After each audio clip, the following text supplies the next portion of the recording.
My wife blindsided me for her boss and kicked me out, so I got revenge doing exactly what the judge told me to do. Over a decade ago, I came home to discover that I was being moved out by my wife. We weren't in a great place, but I was blindsided. I was also served with a protection order that stated I could not come home without prior written permission.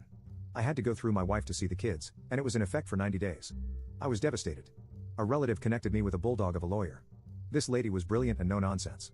She filed a rebuttal to the protection order but told me that these things take time, and we were unlikely to see a judge before the 90 days were up. She was very clear that I must follow the court order to the letter and that if there was any evidence otherwise, I would be in an uphill battle if my wife renewed it. It only took one day before my now ex needed me to take the kids. I had crashed at a friend's house, so I had no place to take them. We agreed that I would watch them at home. I waited a few blocks away while waiting for an email. My ex called me, and I reminded her of the details of the order, stating that I wouldn't come until I had permission. This happened twice more within the first week when I waited down the street. So I told her I wouldn't leave where I was staying until I had the email, which was about 20 minutes away. I texted her to remind her. The very next day, she again didn't email. We had planned for me to pick up the kids to take them to school since their school was only a few minutes from my work. However, because I had not received written permission, I ran out of time to drive to pick up the kids and then make it to their school and work. She called, furious that I wasn't there. I reminded her about the permission and explained that I was out of time. As a result, she ended up being very late to work that day. She then wanted to grant me blanket permission to come and go as needed, but my lawyer advised against it. Follow the order. The culmination of this was a few weeks later when she once again forgot to send permission. Her boyfriend was staying over but didn't have his car with him. They both had to get to work, and that was the day I learned that he was her direct supervisor. My ex had to call a friend from work to pick up the kids and take them to school, and the friend found out. Of course, it got out at their workplace. Within a week of that, the boyfriend was fired over their relationship, and my ex was suspended. By this time, I had my own place, so the kids ended up staying with me most days. I later learned that the protection order was the boyfriend's idea. My ex was quite mad about it as it turned into evidence that I wasn't a threat to her or the family, and the judge was quite harsh with her over it when we settled for support and parenting time. She called it intentional and harmful parental alienation. Sucks to suck, doesn't it? Update 1. A decade ago, my then wife, now ex-wife, began a relationship with a guy and kicked me out of my house. The boyfriend was instrumental in blindsiding me and planning on how to keep me from my own kids. Ever since, I've kinda hated him. I've always been polite and respectful with the boyfriend because he'd become my kid's stepdad. But I swore that if ever I had the chance, I'd get back at him. I figured it would be something petty, but then he gift-trapped my revenge, and I've been running with it for almost 3 weeks now. My kids are mostly grown now, some in university, some in grade school. The university kids live with me while the high school ones still go back and forth with their mom. I'm also remarried now. My wife and I each have our own vehicles, but my wife owns and insures a minivan for when we all go somewhere together. The kids are free to use it too, as only one of them has a car. We only have one set of keys, so I put an air tag on it. It's a little transponder that tracks its location. I put it on there in case the keys were lost. About 3 weeks ago, one of my older kids took the van out for the night but ended up staying at his mom's on the couch.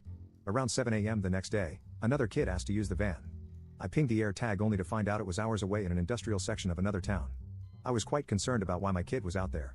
I called him up, and he was at his mom's where he said he'd be. He had no idea the van was missing. I called the police and gave them the location of the van. Within 20 minutes, they had stopped the van, and the driver said he had permission to use it. Lo and behold, it's my ex-wife's boyfriend. The police weren't very interested in detaining him as it would be easier for him to just drive the van back to our town, and we could sort it out here. However, it wasn't my van, nor was he listed on the insurance to drive it, so I asked that it be impounded. In Canada, we can't press charges, but I was adamant that this was theft and that I wasn't going to let it go. Since the guy was out of town with no ride, the police did end up detaining him, probably because it was easier. I was given info for the yard where the van was impounded, and since we had the next day off, my wife and I drove out to the yard to pick it up. When we got there, I first checked for any damages since it was sitting a little low.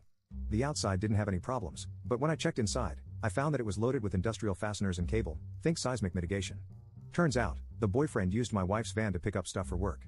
My wife turns on her heels and walks to the office. I had to jog to keep up. She then asks who has access to the van.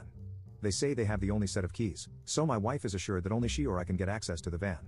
At this point, I get where she's going with this. I tell them, okay then, make sure you don't give the keys to anyone else if they show up. I had $35 with me, so I gave it to them as a tip. They promised me that no one would get in there, and they actually moved the van into a secured area within the yard. Then we went home without the van. We weren't even home from the long drive when I got the first text from the boyfriend about getting the equipment. I explained that we left the van as there were expenses we were not going to pay like towing, impounding fees, daily storage. I told him that he'd have to pay for them before I pick up the van. He was super mad and swore he would pay me back, but I said no way and hung up. Within an hour, I got a call from his boss. They needed the equipment ASAP for a time-sensitive job. I explained that it was impounded and that I wouldn't have time to get it until next week now. And I wouldn't go unless they paid in advance. The boss swore up and down at me. I calmly explained that I didn't steal a vehicle to transport his stuff. The boss was having none of that, so I said I won't tolerate that abuse and hung up. Then I blocked him and his company on every platform I'm reachable on. That was 3 weeks ago. Since then, I've been able to make excuses every single time the boyfriend tries to arrange picking up the van.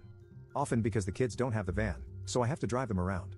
The boss has gotten through a few times using other numbers, and sent a ton of emails that I ignore, but I did reply and explain that both my wife and I need about 4 hours to do the round trip, and that it needs to be paid for ahead of time, and that it's added up. $25 a day for secure storage plus towing and impound fees, etc. In addition, I wanted to be paid for the fuel the boyfriend used, as well as our travel. The boyfriend and I agreed on the standard 58 cents per kilometer, and so the boss transferred us for the total cost of our driving. By now, the van has made 1 trip, and our car has done 2. It came to almost $600. So on Friday, it finally happened. My wife and I drove out and picked up the van. It was prepaid and ready to be released. I dropped off a dozen brews at the office when I picked up the keys and went to grab the van. However, I wasn't going to transport their stuff personally, so I arranged for it to be held at the yard at the same rate as a vehicle, unloaded it, and left right before it closed for the weekend. I got a call from the boyfriend asking when he can come by with a work truck to get the stuff. I told him it's still at the impound almost 2 hours away, and that the office opens Monday at 9. There was only silence on the other end, so I hung up after about 10 seconds. Through this, I've been getting vague updates from my ex, who I've got a good relationship with now. She was livid with her boyfriend and was clear with me that any and all consequences were squarely on him. He's kept his job, but is missing the next pay increase and is not getting his year-end bonus. Ex said they're way too short-staffed to let him go, but he's in the doghouse at home and at work. Got him, lol.